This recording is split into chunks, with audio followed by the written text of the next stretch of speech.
Hey, what's up guys, and welcome to the video.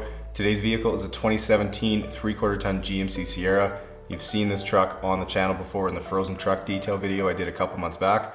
So this truck is back. It is dirty again. Let's have a look around. All right, so this truck has clearly had some fun since I've seen it last because it's way dirtier this time, especially in the wheel wells where they are absolutely full of dirt and snow. Then the wheels and paint are covered in dirt too. And on the back end, well, underneath all that snow is a whole pile of dirt, so it's safe to say the outside of this truck is filthy. Now moving to the inside, and I was a little surprised to see it's quite a bit dirtier than it was last time, as there's all kinds of dirt and debris around the vehicle. The floor mats are really dirty front and back, and there's some mud splatter on the seats and door pillar to deal with. And now just before we jump into the video, take a quick second and subscribe to the channel so you don't miss out on any future videos like this. I post a new video every week, so make sure you've got the bell on so you get notified when they go live. All right guys, time to get started on transforming this truck. So sit back, relax, and enjoy.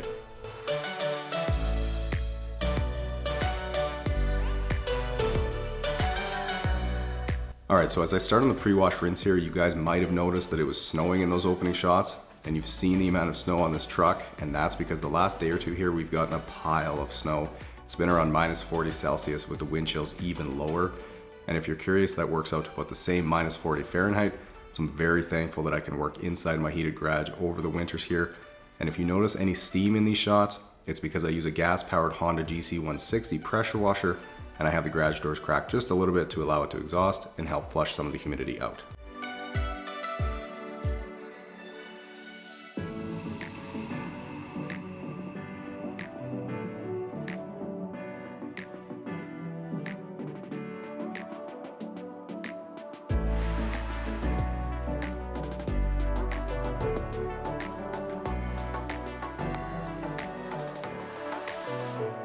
Now moving to the wheels, and you might notice that these are forged aluminum wheels and they're supposed to be nice and shiny like chrome, but unfortunately they're dull and corroded from all the salt on the roads here in Canada.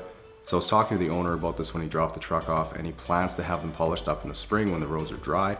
So I won't be doing anything more on these today, which is a little unfortunate. I can't get them looking their best, but given the weather we'll have for the next few months, it would be wasted effort anyways.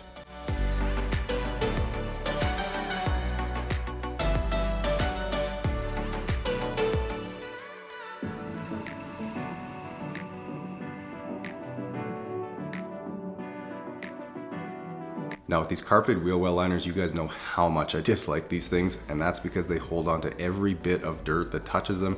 And as you can see, I have to go over the same spot multiple times to get all the dirt out.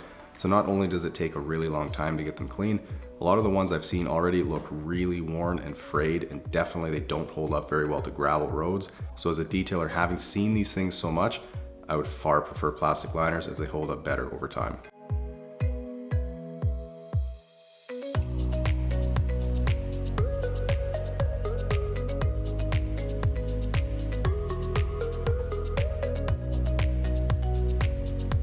Moving to the Arctic tundra that is the back of this truck, and you might notice I've thrown some gloves on and then I'm basically standing out in a blizzard to get this shot for you guys. So I'm just trying to get this sprayed off as quick as I can so I can get back inside the heated garage. And I don't know what it is about this truck, but both times I've had it in, it's been super cold outside. So I might have to think twice before doing this truck again.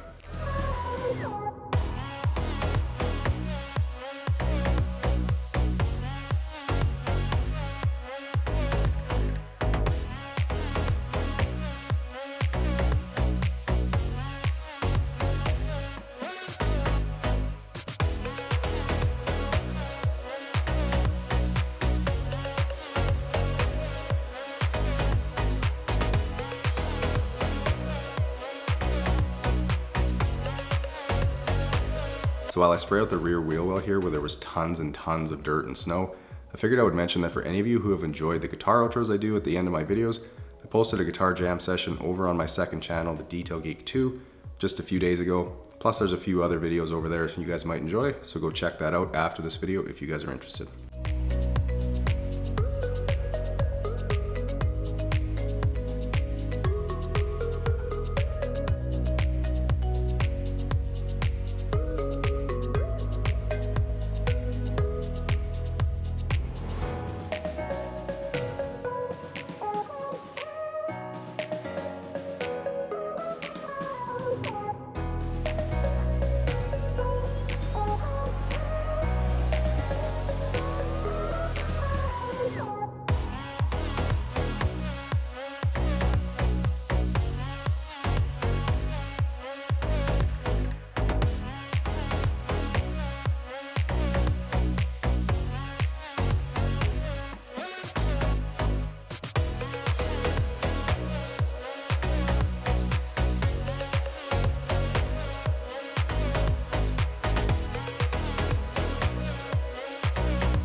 Now turning to these wheels, and like I mentioned earlier, they're super corroded from road salt, which isn't something my wheel and tire cleaner is able to remove, but at least I can make sure the wheels are nice and clean when I return the vehicle, and the owner can worry about getting those wheels polished in the spring.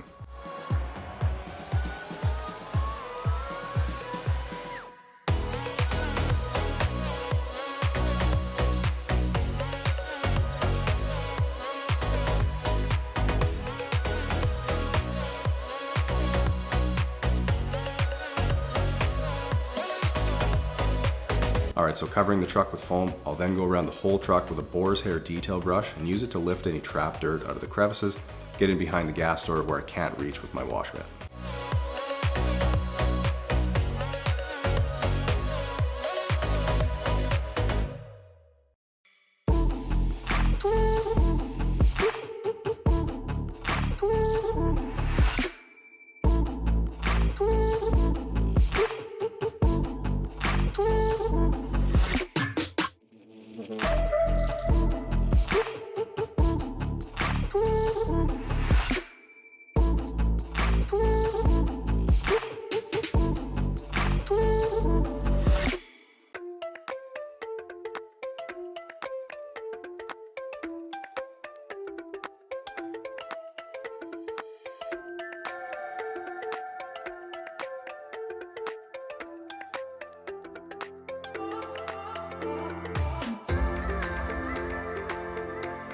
Now for these super dirty floor mats, the easiest way to clean these is to first spray them off with a pressure washer and get the majority of the dirt off. And then I'll use some of my Meguiar's D101 all-purpose cleaner, diluted 4:1, which is heavy strength, and then my soft wheel brush to agitate and get down into the crevices, and then just simply rinse them off after. And fortunately, these mats are actually in really good shape and they aren't dull or stained yet, but for any mats I see that are, I'll either use 303 aerospace protectant to dress them a bit, or Carpro Pearl to revive the really bad ones.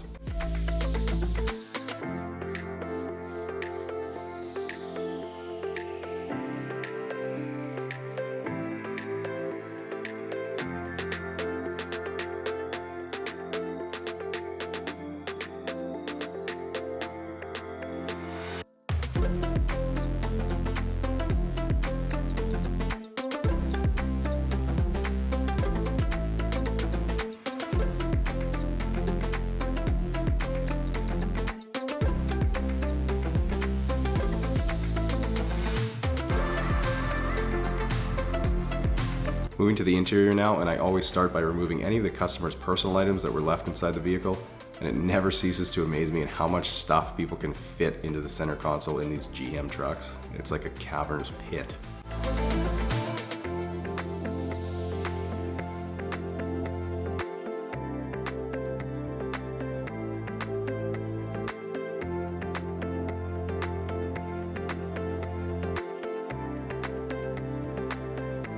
Getting started on vacuuming, and generally when a vehicle has rubber floor mats, you don't see much for dirt or debris underneath them. So I don't know if the owner had the mats out of this truck or what, but surprisingly there was a fair bit in some spots.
Now on the driver's footwell here, you can see the super dirty spot by the gas pedal, and I'll definitely have to use the Bissell on that later because the dirt is so embedded in the carpet there, the vacuuming alone really won't do a whole lot for it.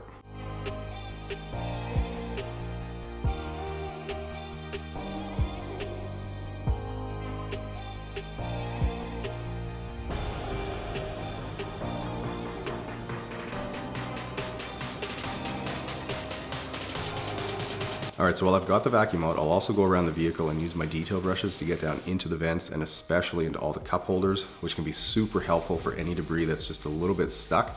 That way I can loosen it up and then just suck it up with the vacuum.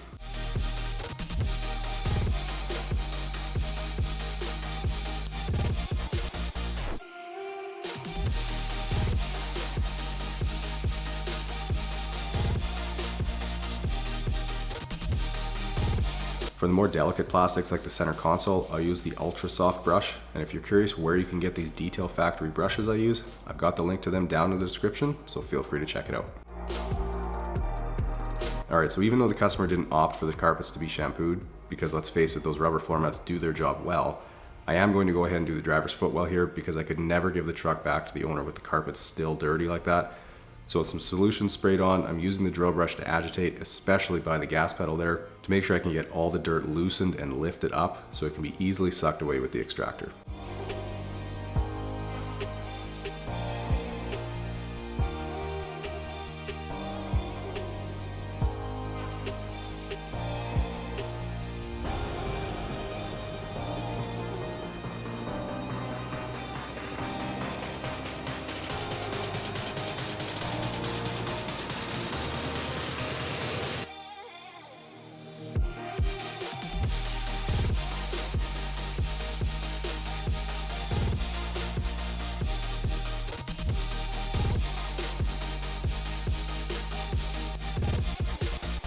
Here's the half a tank full of dirty water pulled from the carpet. Pretty gross.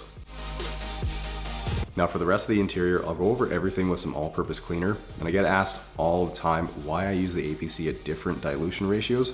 Basically, it's just because it comes in a concentrate, so diluting it to 10:1 makes it like a medium strength cleaner, so I generally use that for all the interior panels, but for any area where there's a ton of grime or it's super dirty, I'll use it at 4:1, which is heavy strength, and that's gonna cut through the dirt easier. So I use that on things like the pedals, floor mats, or like I said, areas that are sometimes super dirty or grimy like cup holders.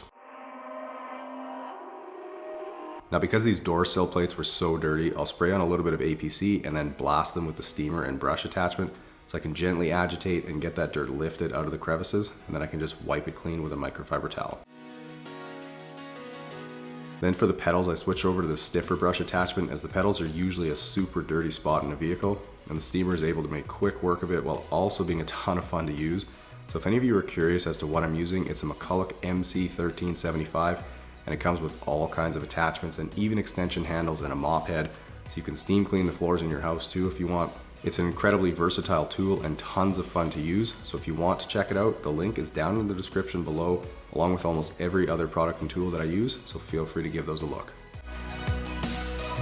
Now to dress and UV protect the interior trim, I'm using 303 aerospace protectant, and you've probably seen in other videos, but I always apply this inside of all the compartments too, and even on the floor vents underneath the front seats, basically anywhere that a customer could end up looking, and that's because I always tried to deliver perfection in my work, and even though it might seem like overkill, I just couldn't do it any other way.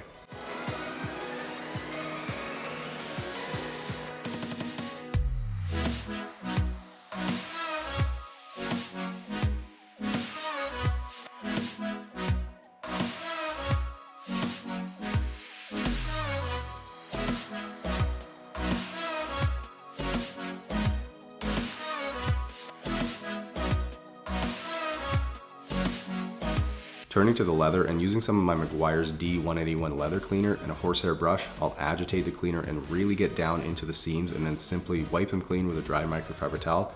And one of the things that I like so much about this cleaner is the fact that it foams up when you agitate, lets you know it's actually doing something, and after using a few other leather cleaners, I can safely say this is by far one of the better ones on the market. So it's really nice when you can find products that work super well, because hopping on that product testing train can be a really slippery slope and get expensive really fast.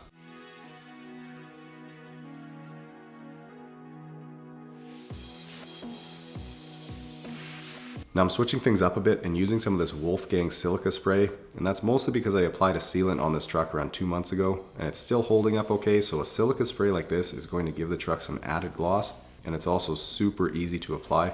All you have to do is spray it on and then immediately wipe it off with a microfiber towel, flipping the towel over for the final wipe. The bottle says this can last for up to 6 months, and of course that's going to vary depending on the environment and conditions the vehicle sees, but they definitely serve as a good substitute if you aren't able to go all out on a ceramic coating, since those are quite a bit more expensive.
Alright, so thankfully this truck has a tonneau cover and I get to do one of my favorite things, and that's apply 303 on it, because it makes the cover look so incredibly good and better than brand new again. So for any of you out there with a vinyl cover on your truck or even a Jeep, this is hands down the best product to use to keep it looking good. The link is down in the description if you want to check it out.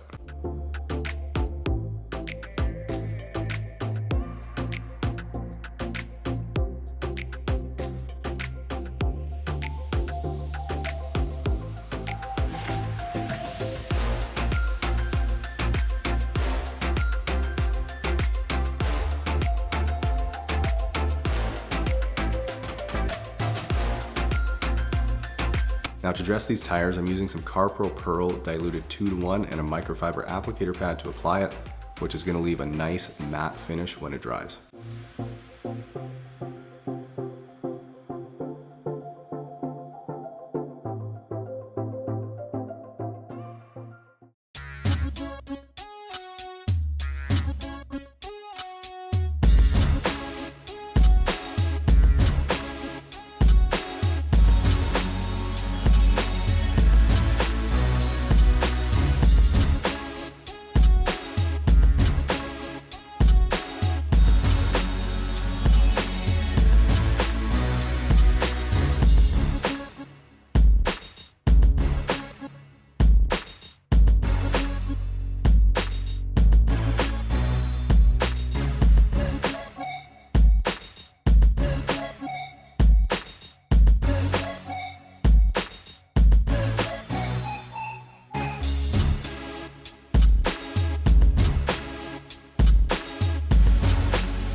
Looks good, eh?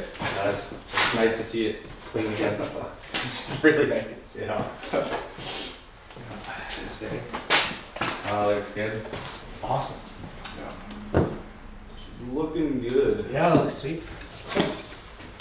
Does it say you found all my junk in the center console? Oh yeah. That was a little more than last time too. I was just saying it's pretty stacked. Well, I'll get this thing on your hair. Alrighty. I don't know, see you along the last clip. Yeah. Well, I'm always here if you need. Yeah, sounds good. Yeah, see ya. See you later. Alright guys, and 9 hours later, I've got the Sierra looking super pretty again. If you guys enjoyed the video, make sure you smash the thumbs up button and subscribe to the channel if you haven't yet. Enjoy the guitar outro, and I will see you guys in the next one.